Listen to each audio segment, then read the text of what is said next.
After a long day of caring for her child, it's perfectly acceptable for a mom to kick back with a glass of wine. So why should smoking a joint be viewed differently? A British media outlet recently profiled a group of Beverly Hills moms who proudly consume marijuana, even claiming that it boosts their parenting skills. Joining me to discuss the future of pot and parenting, we have in our Google Plus Hangout, Diane Fornbacher. She's the publisher of Ladybud.com and the board member of the Normal Women's Alliance in Collingswood, New Jersey. Dale Sky Jones, Executive Chancellor at the Oaksterdam University and Chairwoman of the Coalition for Cannabis Reform in Oakland, California. Diane Goldstein, a retired lieutenant and currently a speaker for law enforcement against prohibition in Santa Ana, California. And Cheryl Shuman, a marijuana-smoking mom in Beverly Hills. Hi, y'all.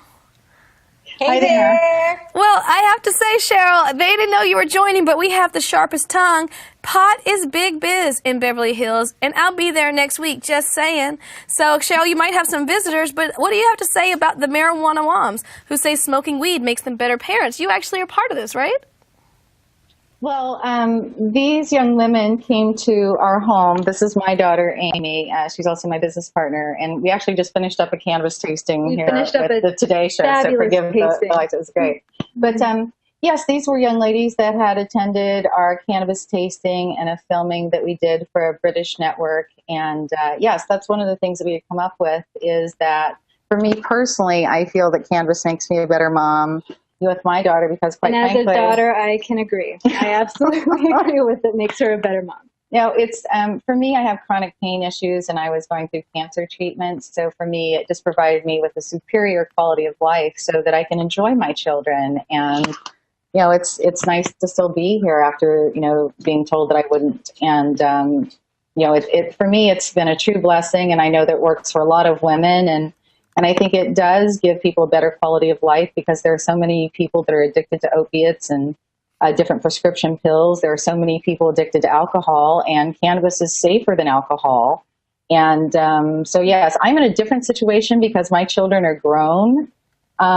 So I can't speak on behalf of all moms, but I can speak on behalf of Moms for Marijuana, headed up by Sarah Frank, and say that there are a lot of amazing women who are moms that find that cannabis works well for them for whatever their medical needs are. Well, we have a comment here from 113. I'll crack open a beer for this segment. This sounds funny, but Diane F., this is not a laughing matter. I mean, we're dealing with a large contingency of individuals dealing with stereotypes and reasons that they can't acknowledge this aspect of their life that's extremely important because being a mom comes with its own set of stigmas and stereotypes. Diane F., can you hear me? Yes, I can. Thank you. Great. Did you just hear my question? I was just passed through. Would you mind repeating? Of course, yeah. So what we're dealing with is, you know, people think this is a funny conversation. It's something that is novel. Ooh, mom's getting high. Of course they are. But it's a more complicated issue because you're dealing with the stereotypes of weed and marijuana in general, but also the stereotypes of being a mother on top of that. And sometimes the two don't collide very well in the media. Well, I think mothers are unfairly judged, and to be frank with you, the drug war is far from over. We do have 2 legal states that are still laying down the tracks of the law and how we're going to move forward in the future, but I would really like to see more coverage about women who are still having to give birth in shackles because, believe it or not, it's still legal in our country to do that. I want children to not worry about having SWAT kick down their doors and having a gun to their head simply because their parents may or may not choose to consume cannabis, because this also happens a lot in mistaken home raids with the intention of busting people for cannabis. And if they ever even find cannabis, in many cases it's simple possession, not a lot of cannabis that they intend to sell. So for me, as a mother, it's difficult in a state like New Jersey to say that I consume cannabis, although I may think that it's very awesome for very many different reasons. I can't say that I consume cannabis currently because the authorities will come and take my children. Well, and you entirely understand that from a very personal point of view. It's interesting because when you're talking about the drug war, we have our wonderful community member Nikon here who's so excited about this segment. This wonderful story over on the main right now, I thought it was honestly going to be about the marijuana moms, but it was actually about how marijuana accounts for the vast majority of drug seizures on the Mexican border. But then we got this comment, which again is starting about talking about the stereotypes. John Shaw, well, as long as you're white, it's all right. Alluding to the fact that you don't have to deal with these issues if you're like a middle-class suburban mom, but you did. You had CPS knocking on your door. Yes, and oddly enough, and quite ironically, considering all of my cannabis activism, they came to my house because my son mentioned that hemp would solve all of the Earth Day problems they were presenting at school. And when they asked him, what is hemp, because we keep our society and our teachers at large uneducated about the vast industrious qualities of the hemp plant itself, he said, because I don't lie to him, that hemp is like marijuana, but you can't get high from it. So they didn't even listen to what he was trying to say about hemp and how it might help the world. They only heard marijuana and generally assumed that I was neglecting my children, and that is why they came to my house.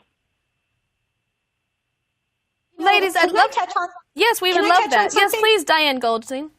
You know, I'm here literally speaking from the public safety aspect side of it as a speaker for law enforcement against prohibition. What I find is that what happens is, you know, in California, mothers are a little bit more fortunate, but it's still a presumption that if you smoke marijuana, even responsibly, you can lose your children. And until that gets changed, you're going to see mothers and a lot of other people get stigmatized. Now, the drug war is an abject failure. We spend more money on marijuana enforcement than we should. It diverts critical resources from job creation and from education and from healthcare and from things that really would make our community better.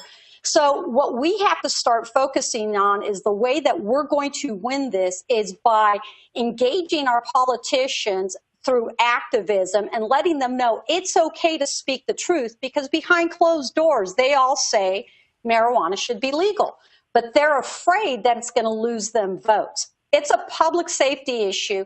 You know, from a criminal aspect, is the more dollars we invest in marijuana enforcement, the less dollars we have to go towards real crime. Last year, there was, or actually a couple weeks ago, there was a report by CNN that shows over 400,000 untested rape kits in our country.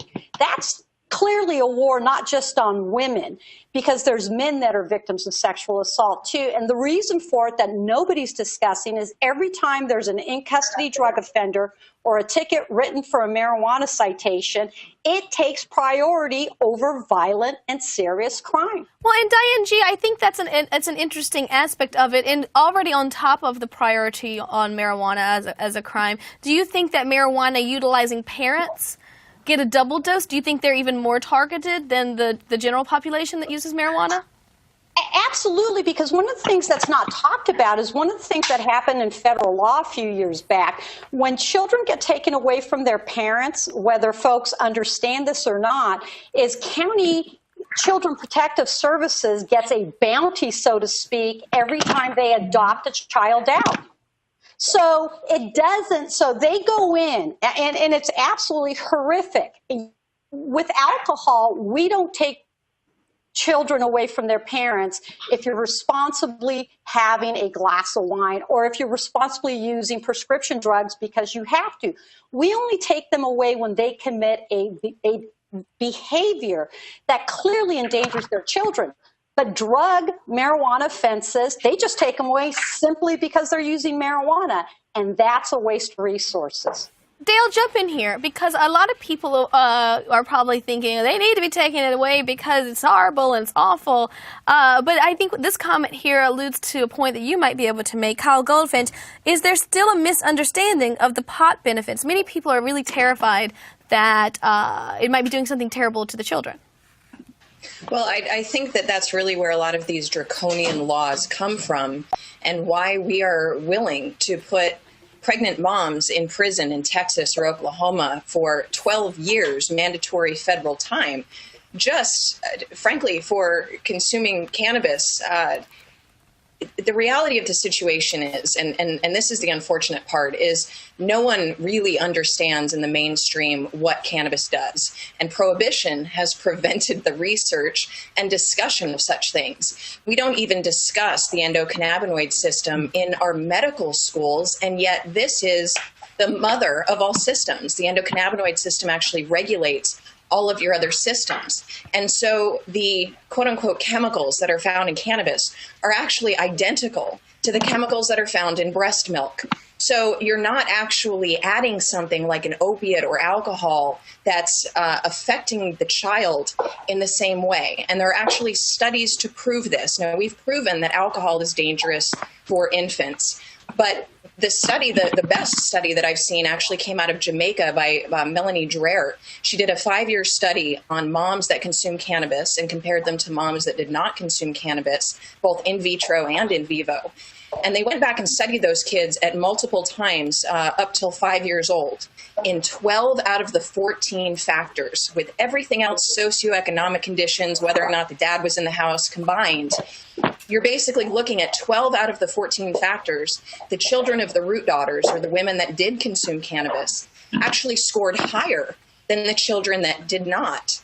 And so right now, the information against cannabis, saying marijuana is dangerous and bad, is spurless at best. There's actually very little evidence. And once you take out the socioeconomic factors, like did the mom seek prenatal care, take prenatal vitamins, did she drink or take other drugs, you realize that there's actually zero evidence that marijuana harms the fetus. What there is evidence of harm for, however, is malnutrition. And I'm not suggesting that pregnant women go smoke pot, but if a pregnant woman can't keep food down, can't keep water down, we do know that malnutrition causes damage to unborn children. So it's a matter of harm reduction. And I'll tell you what, marijuana has less side effects than any of the prescription drugs that they try to hand you as you're pregnant that have almost no testing, as opposed to the 5,000 years of midwifery. It's really interesting. I mean, I'm coming from this with absolutely no perspective on anything, but I do remember being terrified of, in my mommy boards, the ladies would say, I just was prescribed this morning sickness drug, but it has all these side effects. I'm terrified. It's a class C or whatever. And it is interesting that in light of the future legalization in America of weed, that we wouldn't think about looking at some of the positives. Cheryl, I have to ask you, because you've got your daughter right here, you've got a television camera in the background. She was talking about the benefits of nursing and the benefits of things. Did you nurse your daughter that's right here next to you? Do you want to know what's interesting is actually I had really bad morning sickness when I was pregnant with this little one. And I can't remember what the drug was that they gave me for morning sickness, but I did. I'm going to embarrass you. No. Poor little Amy has a deformed, there's a little deformity, and I think that was because of the pharmaceuticals. But what's interesting is I did nurse both of my daughters, and other than that, they were very healthy, and they've turned out to be amazing, beautiful young women. So they found a lot of those drugs caused a lot of those problems, and they've been prescribed for many, many years. And unfortunately, the drugs right now that they try to prescribe to me, as a matter of fact, have zero human trials. They're basically looking at lab rats and saying, well, it didn't hurt them, so you might be fine. Might be fine. Of course, we've only been using it for a few years, so let me know in 20. A woman named Shalene Title, who helped legalize cannabis in the state of Colorado, who is currently pregnant. And she did a video for Ladybud magazine, and I had this similar experience with her when we were pregnant. A lot of anti-nausea drugs are prescribed off-label.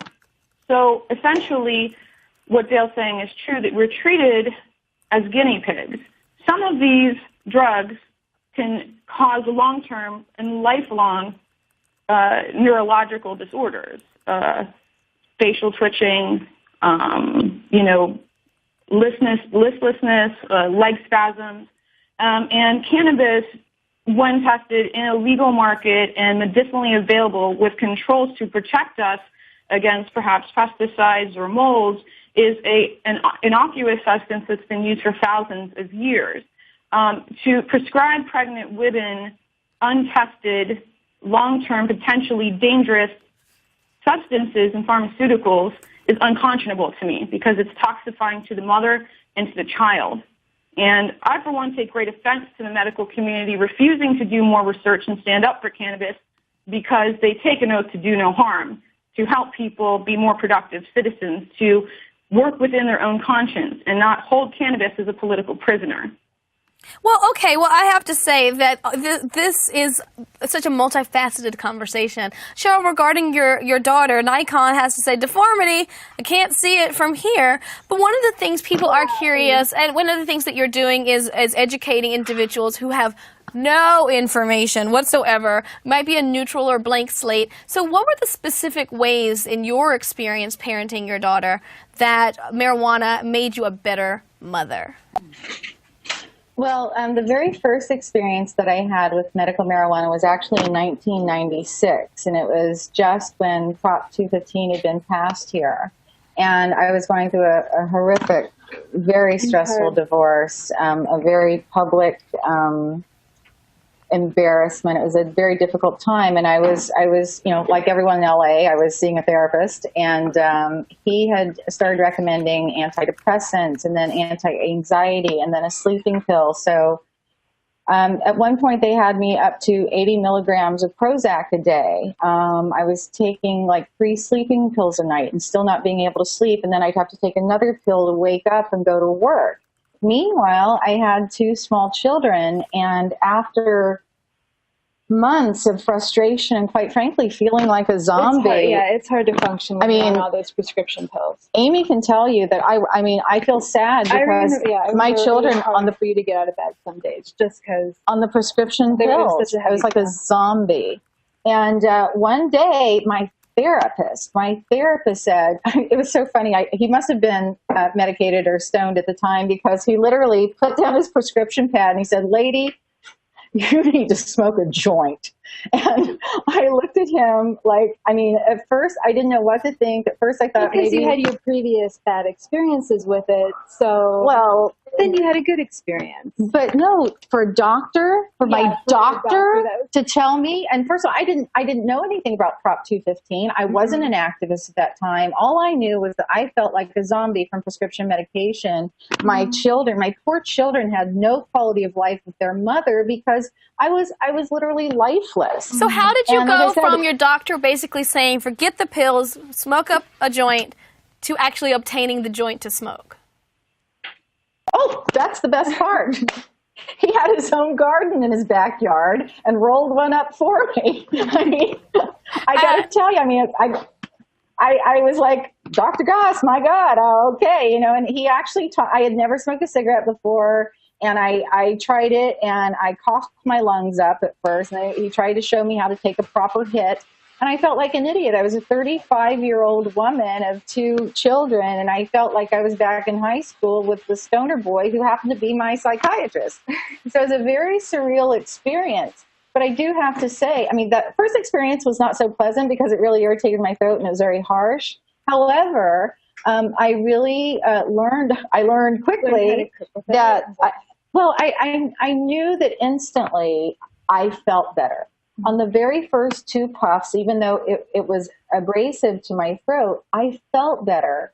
And within a month, because it takes almost a month for antidepressants and all of that pharmaceutical garbage to get out of your system, I started having a better quality of life. My children noticed it. Mom back. Yeah. And that's the testimonial you hear over and over and over again is a lot of these other drugs, be it alcohol or self-medicating, you know, with that, or prescription drugs that someone else is prescribing to you, you become absent. You become an absent parent. And marijuana, cannabis, allows you to be present with your children, present with your family, present to sit down on the floor and play a stupid game for 2 hours with a 2-year-old because it's a little boring sometimes, you know, but just present rather than absent. And it's unfortunate that, you know, Cheryl's doctor, don't say his name out loud, can actually lose his license for doing that because doctors are not even allowed to share with their patients, or not supposed to anyway. They clearly have a friendship outside of the practice. But, you know, in normal doctor-patient relationships without that friendship, he can actually lose his license to be able to prescribe other drugs.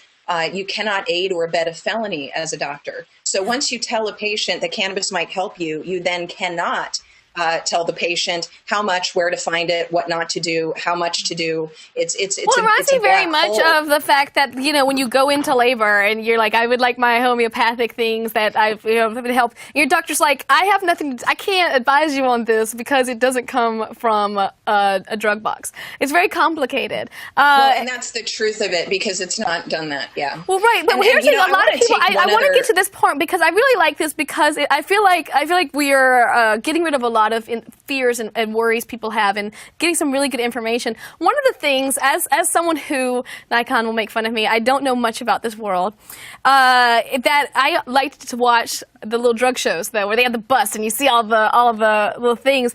And frequently, the community would talk in this very hushed way about the children would come from these houses where the parents were smoking, and they would smell like marijuana, and they were like a little zoned out, and they'd have contact highs. Is there anything to that, or is there anything you can speak to whether or not that is even a problem?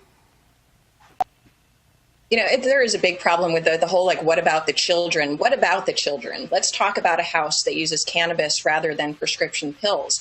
As a mom of a 2-year-old who gets into everything, I would much rather him stumble across a cannabis cookie or even just straight cannabis than a bottle of aspirin, which can actually kill him. You know, I think the contact high part is a lot of mythology, because you actually have to heat up the cannabis or decarboxylate the THC before it's even psychoactive. So unless that kid happened to go toss it in the microwave to get to 350 degrees, it's not actually likely that there was anything to do with a contact high.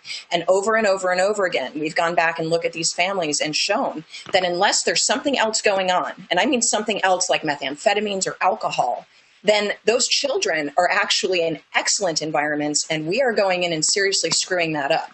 And I want to point out, too, what about the children? What about the children that are suffering from grand mal seizures daily? That, as a mom, whether or not I choose to consume cannabis, I want to be able to have that choice for my loved ones if they need it. And I'm watching small children die from seizures when they had access to cannabidiol or cannabis, one of the constituents in cannabis. The seizures stopped, and then as soon as the law changed in their state, they couldn't get access anymore, and the child died.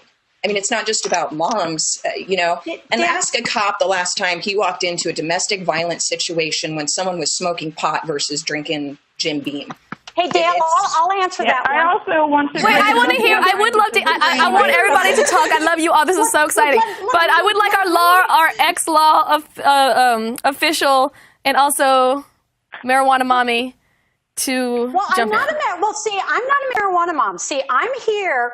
I don't smoke pot. I will absolutely admit it. When I was in high school, I smoked pot. I am not a patient. I am not a user. I am here simply as an advocate for ending our destructive policies. And Dale raises a point. If you really get to the nutshell, bottom line, you know, this is my anecdotal history in law enforcement, but I have spoken to hundreds of other police officers.